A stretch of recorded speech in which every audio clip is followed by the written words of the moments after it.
Hi everyone, welcome back to another video from Crazy Gamer. Today in this video we will be learning how you can easily change the graphic settings in the OTR 2 or Off the Road 2 game. So here's how you do it.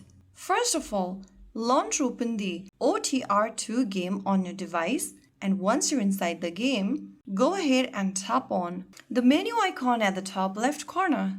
You'll then be able to see this expanded menu where you need to click options from the top. Inside options, tap on GFX detail option, and after you press on the buttons, you'll be able to change your graphic settings. Keep pressing the button until you find your preferred graphic setting. You can also go ahead and change your resolution FPS from the same page. After you do that, you can now head back to the game and your changes will be applied immediately.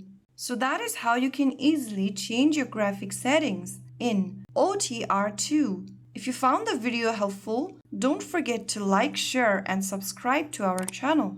I will be back again in the next video. Thank you for watching.